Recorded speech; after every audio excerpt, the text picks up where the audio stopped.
Linear transformation নিয়ে আজকে আমরা পড়াশোনা করব। প্রথমে বেসিক আইডিয়া দিয়েছি। এই প্রসঙ্গে বলে রাখি, এই আইডিয়া ক্লিয়ার পেতে গেলে তোমাকে ভেক্টর স্পেস জানতে হবে, তার সাথে ফিল্ড জানতে হবে। ফিল্ড জানলে কি লাভ হবে, যে যে আমরা থিওরেমগুলো পড়বো তাহলে কিন্তু ওই ফিল্ডের কনসেপ্ট আমাদের প্রয়োজন হবে। এখানে আমি কিছু এক্সাম্পল দিয়েছি যেখানে রিয়েল ভেক্টর স্পেস রয়েছে, তো সেই কারণে যে ফিল্ড ব্যবহার করা হয়েছে রিয়েল নাম্বারের ফিল্ড, তাই সেই ক্ষেত্রে ফিল্ডের ডিটেলস নলেজ না থাকলেও এক্সাম্পলগুলো তোমরা বুঝতে পারবে, কারণ এখানে ফিল্ড হচ্ছে রিয়েল নাম্বার আমরা সবাই জানি। তো যাওয়া যাক আজকের ভিডিওতে।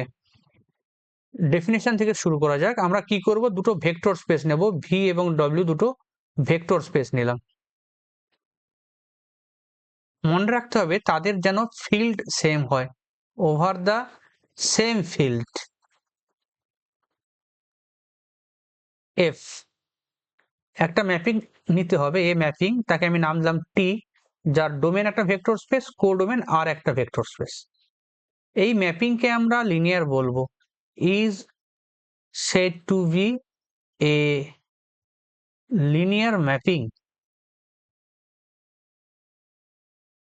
অর আমরা লিনিয়ার ট্রান্সফরমেশন বলবো। Linear transformation if it satisfies the following conditions. Satisfies the following conditions. কি কি কন্ডিশন? এক নম্বর বলা হচ্ছে T of alpha plus beta equal to T alpha plus T beta for all alpha beta belongs to G. অর্থাৎ vector space থেকে দুটো vector নিলাম, আলফা বিটা অবশ্যই ডোমেন থেকে, তাদের যোগ করলাম, অ্যাডিশন, তারপরে টি অ্যাপ্লাই করলাম। ওটা কার সাথে ইকুয়াল হবে? আগে টি অ্যাপ্লাই করার পর তারপর অ্যাডিশন করলাম। তার মানে এখানে অ্যাডিশনটা আমাদের প্রিজার্ভ থাকছে। তাহলে এখানে কি করলাম, অ্যাকচুয়ালি প্রথমে দুটো ভেক্টর নিলাম, অবশ্যই ডোমেন থেকে নেব। নেক্সট কি করলাম, ওদের অ্যাডিশন করলাম, সেটা ভি এর মধ্যে থাকবে। লেফট হ্যান্ড সাইডে কি করলাম, আমি এই অ্যাডিশনের ওপর টি অ্যাপ্লাই করলাম, এটা হচ্ছে লেফট হ্যান্ড সাইড। আর রাইট হ্যান্ড সাইডে কি করলাম, আগে আলফা এবং বিটার উপর টি অ্যাপ্লাই করে ফেললাম, টি আলফা এবং টি বিটা ক্যালকুলেট করলাম, তারপর অ্যাডিশন করলাম। এটা রাইট হ্যান্ড সাইড। এই দুটো সেম হবে।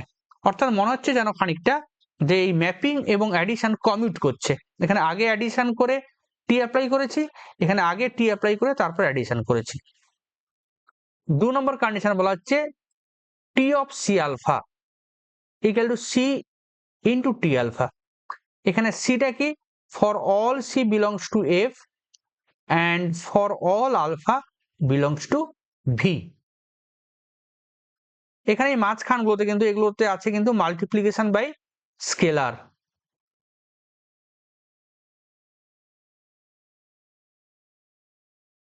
তোমরা সবাই জানো ভেক্টর স্পেসে উপর দুটো অপারেশন ডিফাইন করা হয়, একটা বাইনারি অপারেশন অ্যাডিশন আর একটা এক্সটার্নাল অপারেশন যেটা মাল্টিপ্লিকেশন বাই স্কেলার। তো যাই হোক, এই দুটো কন্ডিশনে স্যাটিসফাই করলে আমরা এই টি যে ম্যাপিং তাকে বলবো আমরা লিনিয়ার ম্যাপিং বা লিনিয়ার ট্রান্সফরমেশন।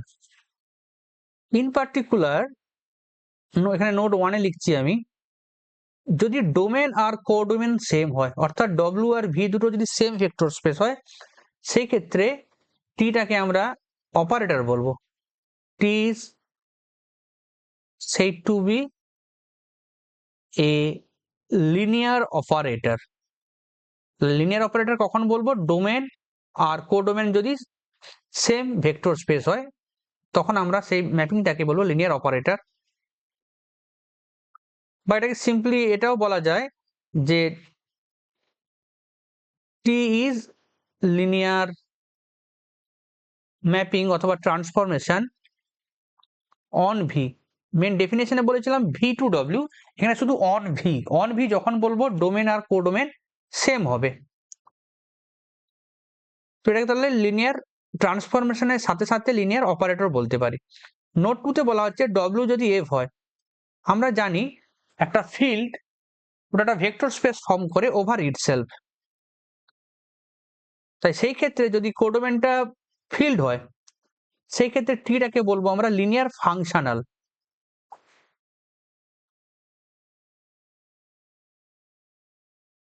লিনিয়ার ফাংশনাল, এই লিনিয়ার ফাংশনাল বা লিনিয়ার অপারেটর এই দুটো নিয়ে আবার আলাদা ভিডিও আছে, সেগুলো তোমরা অবশ্যই দেখবে। এখন দুই একটা আমরা স্ট্যান্ডার্ড ম্যাপিং নিয়ে আলোচনা করব, আইডেন্টিটি ম্যাপিং এবং জিরো ম্যাপিং। তো প্রথমে আইডেন্টিটি ম্যাপিং এ আসি। আইডেন্টিটি ফাংশন তোমরা জানো সবাই যে ডোমেন কোডোমেন সেম হতে হয় এবং ইনপুট এবং আউটপুট সেম হতে হয়। তাহলে এখানে ম্যাপিং এর আমি কি নেব, ডোমেন নেব ভি, কোডোমেন নেব ভি। ডিফাইন করব কিভাবে, defined by T alpha equal to alpha for all alpha belongs to V. এটা সহজেই চেক করতে পারবো এটা লিনিয়ার ম্যাপিং হয়, চেক করতে পারবে নিজেরা বাড়িতে, অবশ্যই চেক করবে। এরপরে যেটা বলবো আমরা জিরো ম্যাপিং বা জিরো ট্রান্সফরমেশন। এই ক্ষেত্রে ডোমেন কোডোমেন সেম হবে না, নাও হতে পারে, হতেও পারে।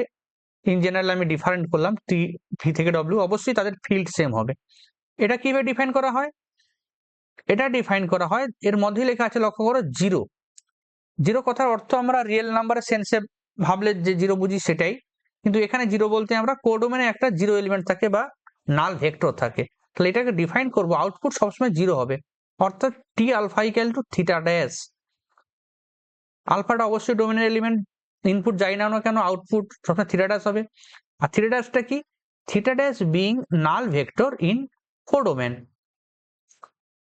তোমরা জানো ভেক্টর স্পেস হতে গেলে অ্যাডিটিভ আইডেন্টিটি থাকতে হয়, যাকে আমরা জিরো ভেক্টর বলি। সেটা ডোমেনও থাকবে, কোডোমেনও থাকবে। আমি ডোমেনটাকে থিটা ভাবছি আর কোডোমেনটাকে থিটা ড্যাশ ভাবছি। তো এটা গেল জিরো ম্যাপিং। এই দুটো স্ট্যান্ডার্ড ম্যাপিং মনে রাখবে। এখন আমি দুটো এক্সাম্পলে যাব। প্রথমে যে এক্সাম্পলটি করব, লক্ষ্য করো ডোমেন আছে R2, অর্থাৎ 2 dimension real vector space, codomain 3 dimension real vector space. এইভাবে ডিফাইন করা আছে, লক্ষ্য করো ইনপুটে 2 ডাইমেনশন আর আউটপুটে তিনখানা কম্পোনেন্ট, 1 2 3। ডোমেনটা R2, এটা লিনিয়ার হবে কিভাবে না চেক করতে হবে। তো আমরা দেখে বুঝবো কি করে যে একটা ম্যাপিং লিনিয়ার হবে কি হবে না, বুঝবো কি করে। লক্ষ্য করো এখানে সবকটার পাওয়ার 1, কিন্তু এটা 1 ডিগ্রি, এটাও 1 ডিগ্রি, সব 1 ডিগ্রি হোমোজিনিয়াস, তাহলে এটা কিন্তু লিনিয়ার হবে। যদি ভাবো এখানে x+2y সাথে একটা +3 যোগ করা আছে, এর সাথে একটা +3 অ্যাড করা থাকলো, তখন কিন্তু এটা লিনিয়ার হবে না। আরো একটা এক্সাম্পল বলছি, এখানে লক্ষ্য করো তোমরা domain R3, কোডোমেনও R3, 3 dimension. Define করা হচ্ছে কিভাবে, T of x Y z equal to y z z x x y. এখানে লক্ষ্য করো এখানে পাওয়ার কিন্তু ওয়াই এর পাওয়ার 1, জেড এর পাওয়ার 1, অর্থাৎ 1 1 2 হয়ে গেল, অর্থাৎ ডিগ্রি 1 থাকছে না। এরও তাই 1 1, এটাও 2 ডিগ্রি হয়ে যাচ্ছে, এটাও 2 ডিগ্রি হয়ে যাচ্ছে, তাহলে এটা লিনিয়ার হবে না। প্রথম এক্সাম্পলটাতে চলে এলাম, এটা লিনিয়ার দেখাবো কি করে। এর সলিউশন লক্ষ্য করো, জাস্ট যে দুটো পয়েন্ট তোমাদের ছিল, দুটো পয়েন্ট একটু আগে আমি বলেছিলাম, এই যে T of alpha beta equal to T of alpha plus beta equal to T alpha plus T beta, আর 2 নম্বর T of C alpha equal to c into T alpha.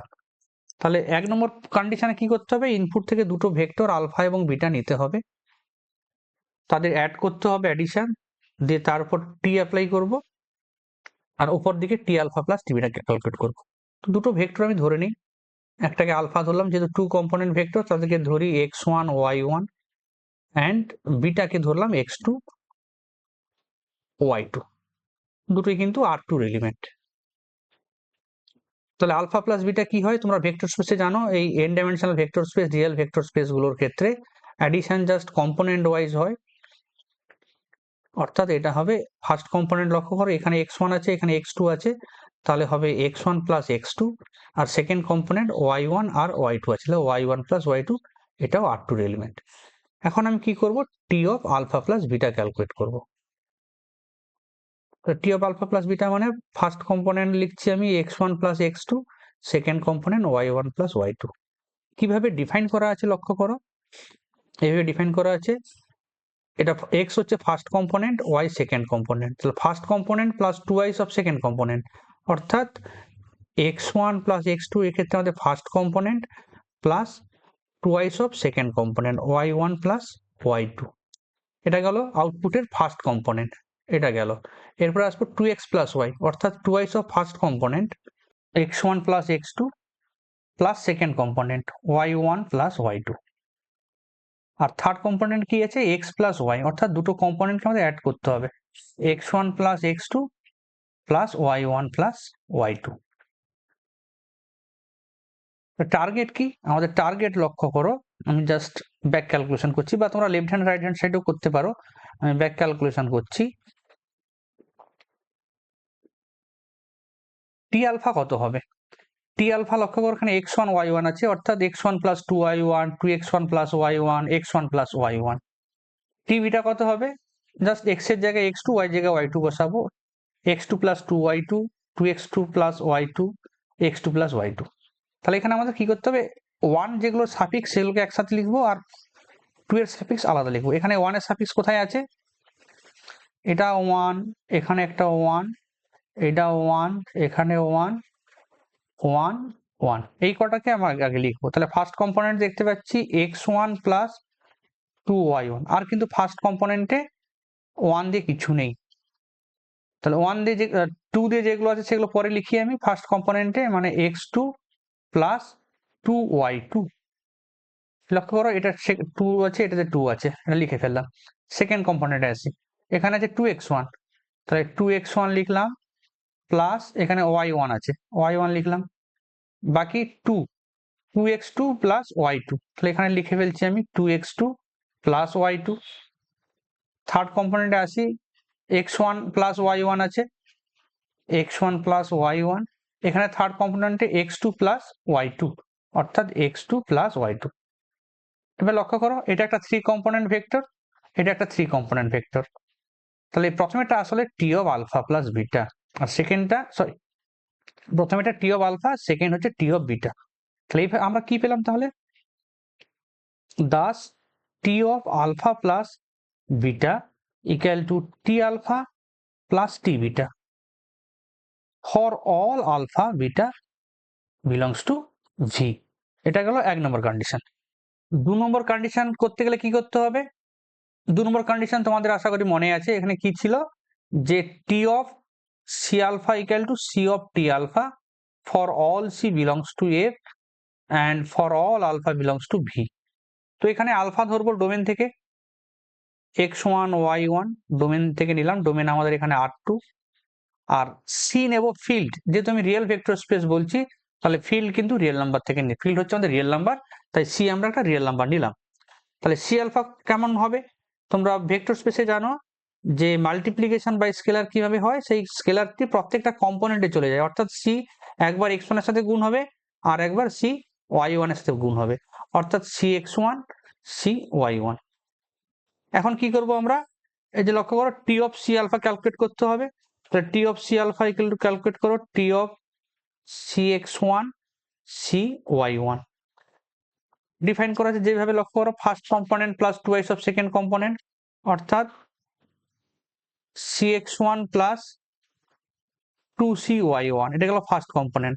Second component কত হবে, 2 ইন্টু এক্স, অর্থাৎ 2 into cx1, 2 into cx1 plus Y, Y এখানে কত cy1 আছে, আর last component লক্ষ্য করো cx1 প্লাস cy1।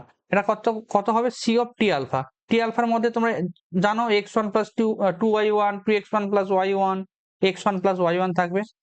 এবার লক্ষ্য করো ভেতরে সবকটাতে সি আছে, সিটা বাইরে আমাকে আনতেই হতো, সিটা বাইরে নিয়ে নিলাম, তাহলে সি কমন নিলে প্রথমে পড়ে থাকে x1 plus 2y1, second component 2x1, এটা সেকেন্ড কম্পোনেন্ট প্লাস y1, আর এখানে x1 প্লাস y1। লক্ষ্য করো এটাই হচ্ছে টি অফ আলফা, এই অংশটা, আর সামনে একটা সি রয়েছে, thus T of C alpha equal to c into T alpha for all c belongs to R and for all alpha in R2। এটাকে আমি 2 নম্বর বললাম। তাহলে আগে একটু আগে 1 নম্বর এটা ছিল, এটা একটা কন্ডিশন ছিল, T of alpha plus beta equal to T alpha plus T beta, এটা 1 নম্বর কন্ডিশন লিনিয়ার ট্রান্সফরমেশন হওয়ার জন্য, আর এটা 2 নম্বর condition T of C alpha equal to c into T alpha. তাহলে দুটো কন্ডিশন থেকে hence from 1 and 2 we can say that T is a linear transformation, a linear transformation কথাটাকে স্ট্যান্ডার্ড ফর্মে সবাই LT লেখে, LT। আশা করি বুঝতে পেরেছো, না বুঝতে পারলে আমাকে কমেন্ট করে জানাবে। নেক্সট আরেকটা প্রবলেমে আমি আসছি। এটা যে লিনিয়ার হবে না দেখে বুঝিয়েছিলাম, আমরা করব কিভাবে। দেখো, লিনিয়ার হতে গেলে দুটো কন্ডিশন স্যাটিসফাই করতে হয়। তো লিনিয়ার যদি না হয় তাহলে দুটোর মধ্যে কোনো একটা স্যাটিসফাই যদি না করে তাহলে বলবো নট লিনিয়ার। তো আমরা ফার্স্ট কন্ডিশনটাই দেখি হচ্ছে কি হচ্ছে না। তো আমি বলবো এই অঙ্কটার ক্ষেত্রে সেকেন্ড কন্ডিশন দেখানো বেশি ইজি হবে, আমি দুটোই করে দেখাচ্ছি। তো আমরা শুরুতেই, ওটা তো তোমাদের আমি দেখে বোঝানোর কথা বলেছিলাম, শুরুতে জেনারেল ওয়েতে যেভাবে করে ঠিক সেভাবেই আমরা করব। যেখানে আটকাবে সেখানে আমরা কাউন্টার এক্সাম্পল নেব। এখানে যেহেতু ডোমেন 3 ডাইমেনশন, তাই আমাকে দুটো ভেক্টর যে নিচ্ছি আমি x1 y1 z1 এবং x2 y2 z2, দুটোই কিন্তু আমি 3 কম্পোনেন্ট নিচ্ছি। আগের মতো করে আলফা প্লাস বিটা ক্যালকুলেট করতে হবে, কম্পোনেন্ট ওয়াইজ যোগ হবে x1 plus x2, y1 plus y2, z1 plus z2। এবারে T of alpha plus beta calculate করতে হবে তোমাকে। এটা first component, second component, third component কিভাবে ডিফাইন করা আছে। ফার্স্টে থাকবে ওয়াই জেড, অর্থাৎ এটা আর এটার প্রোডাক্ট করতে হবে। তাহলে y1 plus y2 into z1 plus z2, এটা গেল ফার্স্ট কম্পোনেন্ট। সেকেন্ড কম্পোনেন্ট কি হবে লক্ষ্য করো, সেকেন্ড কম্পোনেন্টে ওয়াইটা নেই, zx আছে, তাহলে এখানে z1 প্লাস z2 সাথে x1 প্লাস x2 প্রোডাক্ট করতে হবে। তাহলে z1 plus z2 into x1 plus x2 লিখলাম। আর থার্ড কম্পোনেন্ট স্বাভাবিক জেড থাকবে না, মানে x1 প্লাস x2 এর সাথে আমরা y1 প্লাস y2 প্রোডাক্ট করব। এবার কি করতে হবে আমাদের, অ্যাকচুয়ালি আমাদের দেখাতে হবে, আমাদের টার্গেট থাকবে টি আলফা প্লাস টি বিটা লেখা যায় নাকি।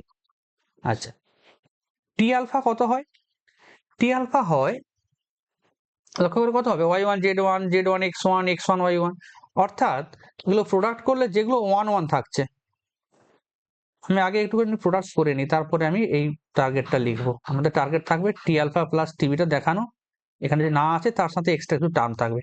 আর সেখানে প্রোডাক্ট করলে কত হবে y1 z1 y1 z2 y2 z1 y2 z2,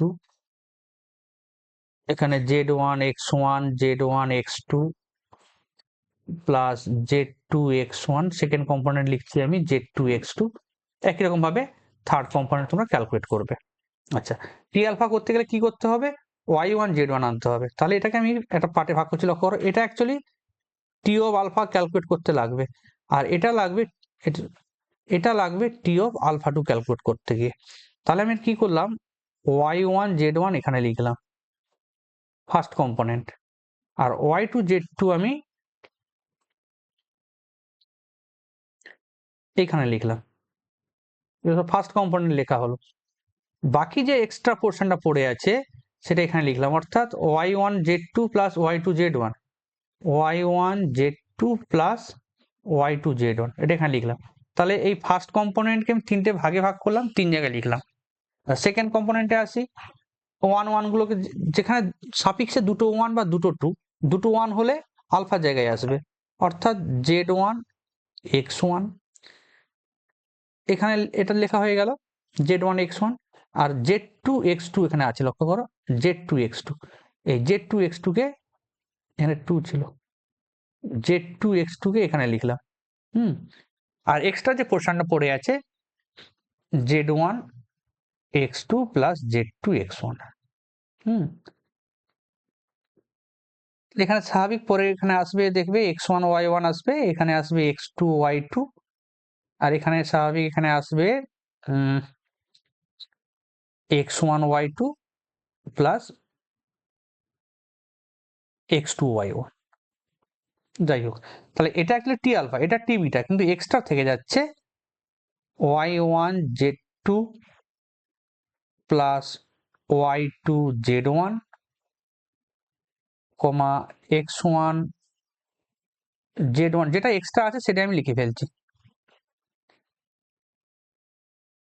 x1 y2 ও x2 y1 যেটা আছে সেটাই আমি লিখে ফেলছি। তাহলে এটা কিন্তু টি আলফা টি বিটার সাথে সমান নয়, সমান নয় সবসময় বলবো না, তাহলে কিছু ক্ষেত্রে সমান হতে পারে। যদি এই পোর্শনটা জিরো হয়ে যায়, এক্সট্রা যে পোর্শনটা নিয়ে এসেছি এটা যদি জিরো হয়ে যায় তাহলে কিন্তু সমান হবে, কিন্তু আমি তো কিছু কিছু মানে এক্সাম্পল পাবো যাতে এটা সমান হবে না। তা লিখতে হবে এখানে which is not always equal to T alpha plus T beta. দিয়ে তুমি কি হচ্ছে ফর এক্সাম্পল, এমন কি এক্সাম্পল তুমি পাচ্ছ যাতে করে T of alpha plus beta not equal to T alpha plus T beta হচ্ছে। তাহলে এমন কিছু এক্সাম্পল নেবো যাতে করে কম্পোনেন্ট কোনো একটা component not equal two zero হয়। তো আমার টার্গেট থাকবে এই কম্পোনেন্ট যদি নট ইকুয়াল টু জিরো হয় তাতেও হবে, আমাদের যে কোনো একটা এক্সাম্পল আনতে হবে। আমাদের টার্গেট কি হবে, target y1 z2 plus y2 z1 যাতে নট ইকুয়াল টু জিরো হয়, এই টার্গেটটা আমি লিখে রাখছি এখানে। তাহলে এমন একটা এক্সাম্পল নিতে হবে যাতে করে y1 z2 plus y2 z1 এটা নট ইকুয়াল টু জিরো হয়। বাকি দুটো কম্পোনেন্টের ক্ষেত্রেও তুমি ভাবতে পারো, তবে আমি যে কোনো একটা কম্পোনেন্ট নিলেই ডিসপ্রুভ হয়ে যাবে। এখানে আমি ফার্স্ট কম্পোনেন্টটা নিলাম। তাহলে এক্সাম্পল কেমন নেব, ফর এক্সাম্পল আমি আলফা কিছু একটা ধরবো, বিটা কিছু একটা ধরবো। লক্ষ্য করো এখানে তো x1 বা x2 কোনো টার্মই নেই, তাহলে এখানে আমি x1 আর x2 তো জিরো লিখে ফেললাম। y1টা আমি কিছু না ভেবে তো 1 লিখলাম। তাহলে z2 কত লিখবো, দেখো z2 যাই লেখো না কেন জিরো লেখা যাবে না, কারণ z2 যদি জিরো লিখে দাও এখানে 1 ইন্টু জিরো হয়ে গেলে জিরো হয়ে যাবে, আমাদের টার্গেট নন জিরো দেখানো। আমি z2টাকেও 1 ধরলাম, সরি হ্যাঁ না ঠিকই লিখেছি, z2টাকেও 1 লিখলাম। z2 কিন্তু কোথায় হবে, z2 কিন্তু এখানে হবে, z2 y2 এখানে যেহেতু 1 ইন্টু 1 লিখলাম এটা 1 হয়ে গেছে, এটা পুরোটা জিরো করে দিই তাহলে অসুবিধা নেই। আমি y2 কে জিরো করলাম, z1 কে জিরো করলাম। তাহলে এই দুটো দিয়ে এক্সাম্পল নেই, এখন দেখা যাক এই দুটো এক্সাম্পল আশা করি ডিসপ্রুভ হবে। তো এই ক্ষেত্রে আলফা প্লাস বিটা কত হয় ক্যালকুলেট করো, কম্পোনেন্টের যোগ হবে, এখানে 0 1 0 প্লাস 0 0 1 আছে, তাহলে 0 প্লাস 0 1 প্লাস 0 1 0 প্লাস 1 1। এখন যদি T of alpha plus beta calculate করো, T of x Y Z কি ডিফাইন ছিল তোমাদের নিশ্চয়ই মনে আছে, T of x Y Z আমাদের ছিল ওয়াই জেড, এখানে হবে জেড এক্স, এখানে এক্স ওয়াই, এভাবে ডিফাইন ছিল। তাহলে এখানে টি অফ কত হলো 0 1 1, ফার্স্ট কম্পোনেন্টে এক্স থাকবে না, বাকি দুটো প্রোডাক্ট অর্থাৎ 1 ইন্টু 1 মানে 1। সেকেন্ড কম্পোনেন্টে সেকেন্ড কম্পোনেন্ট থাকবে না, বাকি দুটো কম্পোনেন্ট অর্থাৎ 0 আর 1 এর প্রোডাক্ট করলে 0। থার্ড কম্পোনেন্টে থার্ড কম্পোনেন্ট থাকবে না, বাকি দুটো প্রোডাক্ট অর্থাৎ 1 0 0 হচ্ছে। এখন টি অফ আলফা যদি ক্যালকুলেট করো, টি অফ আলফা মানে টি অফ 0 1 0, ফার্স্ট কম্পোনেন্টে কত থাকবে, ফার্স্ট কম্পোনেন্ট বাদ দিয়ে বাকি দুটো প্রোডাক্ট 1 0 0। সেকেন্ড কম্পোনেন্টে জেড এক্স থাকবে মানে 0, তারপরটাও 0। একই রকম ভাবে টি অফ বিটা যদি ক্যালকুলেট করো সেটাও দেখবে 0 আসছে, 0 0 1 নিচে এটাও দেখবে 0 0 0 আসছে। তাহলে টি আলফা প্লাস টি বিটা কত হচ্ছে, দুটো 0 0 0 যোগ করো সেটাও আলটিমেট 0 0 0 আসবে। আর T of alpha plus beta কত, T of alpha plus beta কিন্তু 1 0 0, তাহলে এটা টি অফ আলফা প্লাস বিটার সাথে সমান হচ্ছে না, ঠিক আছে, hence T is not linear.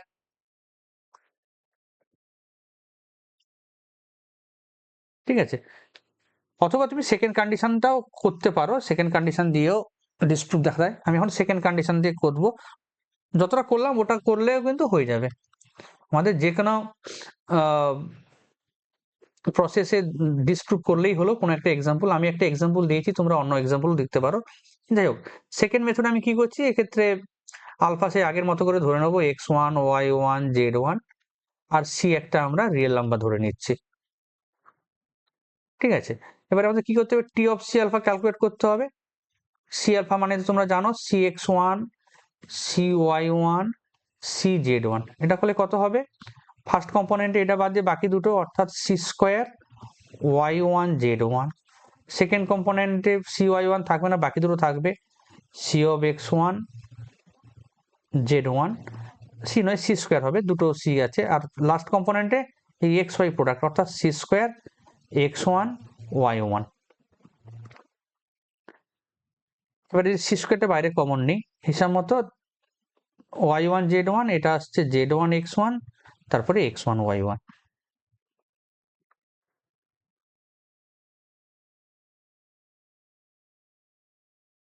এবারে এটা কি নট ইকুয়াল টু লিখতে পারবো সি? এটা নট ইকুয়াল টু বলা যাবে না, লিখবো which is not equal to,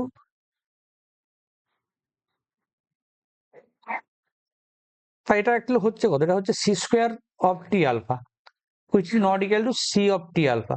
C of T alpha কখন হতো? যদি সি ইকুয়াল টু 1 হতো তখন হতো। তাহলে সি যদি 1 ছাড়া অন্য কিছু নিয়ে নিই, ফর এক্সাম্পল যদি তুমি সিটা -1 বা 2 নিয়ে নাও, সি ইকুয়াল টু 2, তাহলে সেই ক্ষেত্রে তুমি যদি টি অফ 2 আলফা ক্যালকুলেট করো কত আসবে? T of 2x1 2x2 2y1 2z1, তার মানে এটা কত আসছে ফার্স্টের ক্ষেত্রে, সেকেন্ড আর থার্ড কম্পোনেন্ট গুণ হবে অর্থাৎ 4y1 z1, তারপরটা আসবে 4 ফার্স্ট আর লাস্ট কম্পোনেন্ট অর্থাৎ z1 x1, আর তারপরে হবে 4x1 y1।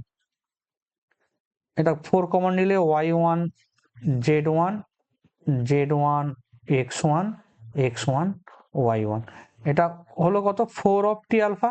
কিন্তু তোমাকে হতে হবে কত, সি যদি 2 নিয়েছো 2 অফ সি আলফা হওয়া উচিত, তাহলে এটা হলো না, therefore it is not linear, therefore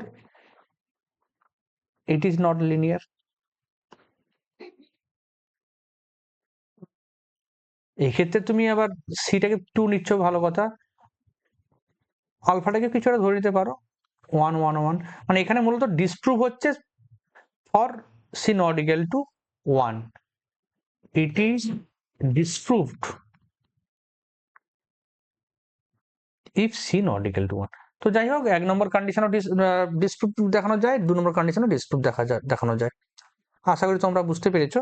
তো পরের ভিডিওতে আমরা কার্নেল পড়বো আর ইমেজ পড়বো, দুটো আশা করি তোমরা দেখলে বুঝতে পারবে। সবাইকে ধন্যবাদ পুরো ভিডিওটি দেখার জন্য, পরের ভিডিওগুলো অবশ্যই দেখবে।